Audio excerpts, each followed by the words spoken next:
I saved $7,652 on hotel stays in Hawaii over the last 2 years, and no, I'm not talking about hostels or couch surfing. I'm talking about vacation rentals and luxury resorts like the Grand Hyatt Kauai, where standard rooms can reach as high as $1,000 per night. You see, once upon a time 2 years ago, I proposed to my wife on the island of Kauai, and it was perfect. So perfect that when we got the opportunity to go back and spend 4 months in Molokai, Hawaii to work as travel nurses, we chomped at the bit. We got to island hop quite a bit, mixing both luxury and budget stays, and now all of this was an incredibly amazing experience. But we realized that lodging was the biggest expense when taking these trips. So I got to use my points and miles muscles to bring these costs down to a minimum, and I've learned a thing or two in the process that I want to share with you. Today I'm breaking down the exact 5 methods I used, including one controversial way that saved me $1,600 alone, which I'll start with. I'm talking about timeshare presentations. Now I know this isn't points and miles specific, but you can sometimes squeeze some points out of this as well. If you don't know what a timeshare presentation is, it's simply just 90-minute presentation given by a salesperson where they try to sell you a timeshare. In exchange, you can get discounted stays, sometimes free stays, or even some points and miles out of it in exchange. And now what some people might not know is that you can actually seek these deals out intentionally. For example, I called Marriott's Vacation Club and simply asked if I was eligible for any promotions. As a result, I was able to get 5 nights at their Kauai Beach Club for $799. The cash price for the same 5 nights that I stayed was closer to $2,448, so that's quite a big savings in exchange for 90 minutes of my time. Now with these deals, your mileage may vary because these offers are targeted and seasonal or limited time by nature. So if you're interested in this, here are some quick tips. So like I said, you can call directly and ask about vacation club promotions, or you can look online for some deals, but from my experience, you'll typically still need to call to see what's actually available to you.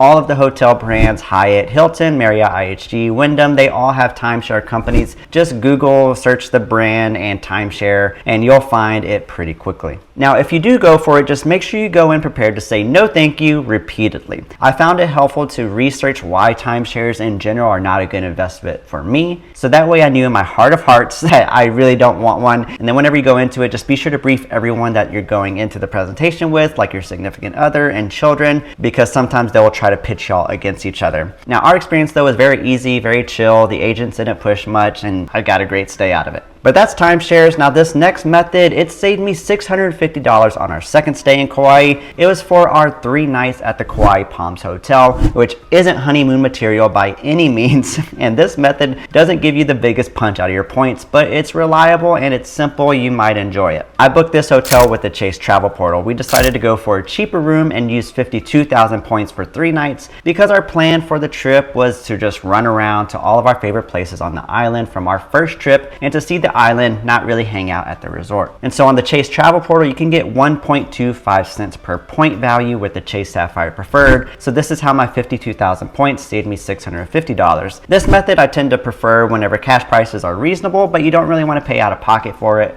and you're okay with just a generally okay redemption value. Now it is worth noting that if you have the Chase Sapphire Reserve, you'll get 1.5 cents per point on the travel portal, making it a much better deal. If you're interested in that car, I've got a video covering it in the link up above for you, so check that out if you're interested. But method number 3 combines 2 strategies, travel credits and points. I covered 3 nights at the Coconut Hotel in Waikiki, which is on the island of Oahu if you didn't know, and here's how it breaks down. The total cost was $385, not a very expensive stay to begin with. I used $189 I had left from my $300 annual travel credit I get with my Capital One Venture X every year just by holding the card. Then I redeemed an additional 18,000 Capital One points as a purchase eraser redemption, which gives me just 1 cent per point. So 18,000 points covered $180. So my final cost was dang near zero, like carry the one, $16 exactly. So yes, a 1 cent per point redemption might get you ridiculed or made fun of on the wrong Reddit thread or Facebook group, but when you're relatively points rich and cash poor like I was at this specific time, this strategy works just fine. No shame in my game. But this next method is honestly one of my personal favorites, and although it's getting harder to pull off each time I talk about it, it's not impossible. I'm talking about the Vacasa vacation rentals that you're able to book using Wyndham points. Now you can get Wyndham points by transferring them from Capital One or Citi, or you can earn them through one of Wyndham's credit cards. The Business Earner Plus is my favorite, more on that in a second. Or you can also purchase Wyndham points whenever they're on sale, which by the way, I do alert you about current point sales in my weekly newsletter, so subscribe to that, link down below. So here's how the redemption works and some tips to go along with it. So like I said, you can use these Wyndham points to book Vacasa properties, and it will cost you just 15,000 points per night for a 1-bedroom property. You'll need to call their phone number after finding an eligible property on Vacasa's website. And now to do this, you'll just search on their website, vacasa.com, for the dates you're looking for, and use the filters to make it easier because the total cost must average under $250 per night. And this includes all fees and taxes,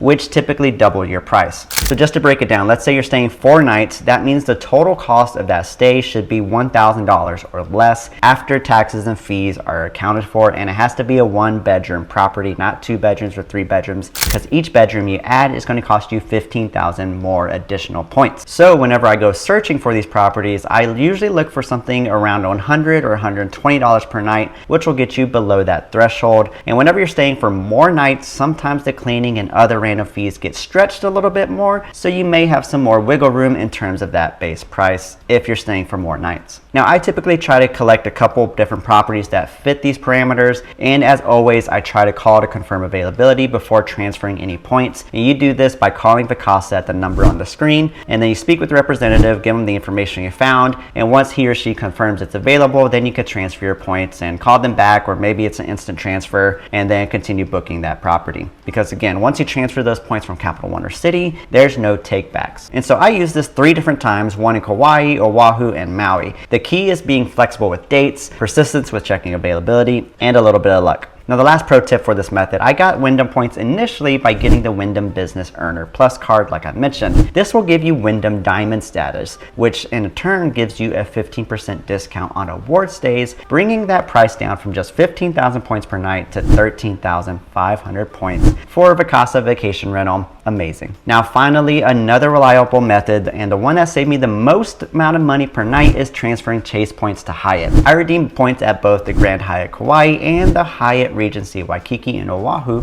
The Grand Hyatt in Kauai is a Category 7 property, meaning it costs 25,000 to 35,000 points per night, depending if it's peak or off peak, and this saved me around $600 to $1,000 per night. Now my honest take on this hotel is that it might be slightly overhyped on social media. I heard so much about it before going, but now truthfully, our stay there was also incredibly short, and we didn't get to hang out at the resort too much to give it a full review. We were too busy seeing the sights, so take what I say with a grain of salt. Hyatt Regency in Waikiki, on the other hand, is a Category 5 hotel, meaning it'll cost between 17,000 and 23,000 points per night. Now this one's close to all the Waikiki hotspots, including Waikiki Beach, which I'm a fan of despite it being packed and touristy, and I honestly highly recommend it. Now there are also some other Hyatt properties out there, including in Maui, but they tend to be more on the luxury side, and we chose to stay in Vacasa instead, simply because we didn't want to spend too many points on a hotel stay after we learned a crucial lesson from all of these other Hawaii trips. And that lesson is that for about 80% of our time in Hawaii, my wife and I, we were barely staying in the hotel room during the daytime. We were hiking and snorkeling along the coast or beach hopping around the island, seeing the sights and eating the foods. It wasn't until the end of our trips, when we checked off most of our activities in the to-do list, that having a nice resort actually mattered. That's when those infinity pools and all the resort amenities really became worth it for us. So here's my biggest tip. If you have a limited number of points, like most people do, consider splitting your stay. Use the cheaper methods I showed you earlier in the video. Do that for the first part of your trip when you're out exploring all day. Then splurge using those Hyatt points, or use that nicer timeshare stay for the last few nights. We actually want to enjoy resort life. But on the other hand, that's just how we find ourselves traveling. I know everyone's different, especially if you're traveling with kids. I know that's a game changer. Now, in addition to the methods I talked about in this video, there are definitely some other options like using Marriott, IHG, or Hilton points to book hotels on any of these islands. So I'd love to hear from you about your favorite hotel strategies and your favorite memories in Hawaii down in the comments. But now that I've got you in the mind space of planning your next trip to Hawaii, what most people don't know is that Honolulu is actually a great place to have as a stop on a larger trip to Asia because of the great flight deals that you can find there, especially using your points and miles. I break down some of those deals in the video linked up above. I'll see you there. Thanks for watching.